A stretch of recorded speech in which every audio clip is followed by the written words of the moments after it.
Lots to talk about, especially the playing 11 selection. Let me start with Saurav Ganguly in Dhaka. Dada, do you think the team really looked different in the second game against England, or is it just that the batting fired and then everything looks okay? See, at the end of the day, it's a warm-up game, and I don't take much relevance of a warm-up game other than practicing and getting used to playing T20 cricket. For me, warm-up game has got that much importance, because once the main tournament starts, the pressure, the intensity and the competitive level gets different. But as you said, the good thing for India is they've beaten a big team. Because if you look at the last 4-5 months, the only teams they had beaten before was Afghanistan and Bangladesh. So a win is a win, whether it's a warm-up game or a competitive game. But at the end of the day, there were some good signs for India in that warm-up game, and hopefully they can translate it against Pakistan when they play tomorrow.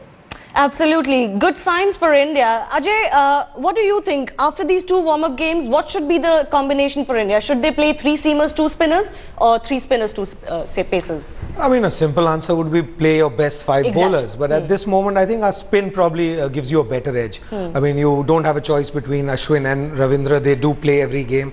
The choice is between Mishra and 1 fast bowler extra or not. I would personally think you should go with the spin.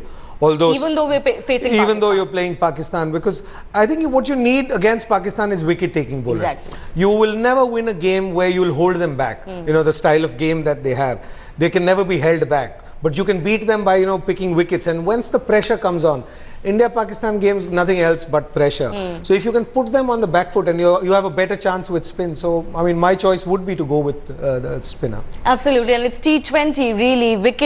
Wickets are the ones that win you matches, like in any format. And Mishra has done enough to actually maintain his place in the playing 11.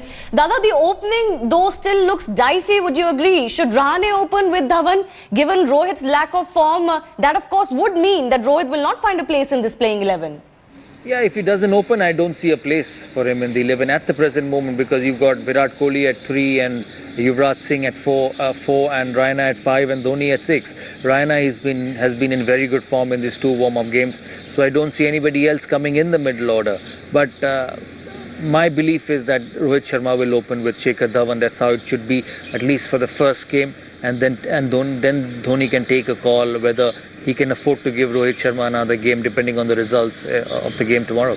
All right, Nikhil, very quickly, what do you think? Yuvraj not really coming to the party is a sign of concern, even though these are just warm-up matches? Well, I guess, leading up to the tournament in the domestic circuit, he's got runs under his belt. So he's oozing with confidence. Even in that first practice game, he's got 30 odd. So I guess, he's literally edging to get back as well, maybe over anxious, over trying something. Fit and, he's worked really hard. So to me, come the big stages, I see Yuvraj Singh going out there and fighting for India. All right, it's time for Team India to really go to full throttle on their oppositions in this World T20. Every match will be virtually a do-or-die match for them, and it's imperative that Dhoni and his men come good to build confidence for the dense season of cricket that we have ahead. Take a look at the teams that are going to be India's biggest competition in the World T20.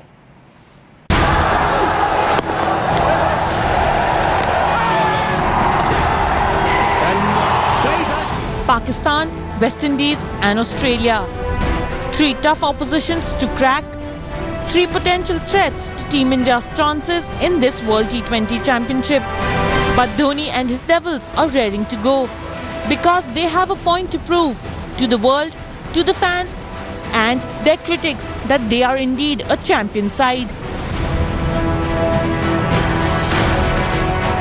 A look at their record against these teams and it is not an easy task at hand. While they may have beaten arch rivals Pakistan in all the 3 T20 matches played, they have not won a single match against defending champions West Indies and beaten Australia just the once in 3 matches in World T20s. While pacer Mitchell Johnson's ouster from the World T20 spells good news for Team India, the likes of Shahid Afridi, Saeed Ajmal, James Faulkner and of course Gail Storm could add to India's set of problems. That is too short and inviting for Chris Gayle. Having not made to the knockout stages since winning the 2007 edition, India will not like to take any chances in the group matches this time around. And they will have to beat at least 2 of these 3 top teams besides the qualifier in their group to progress. The task is cut out for the men in blue. Karishma Singh headlines today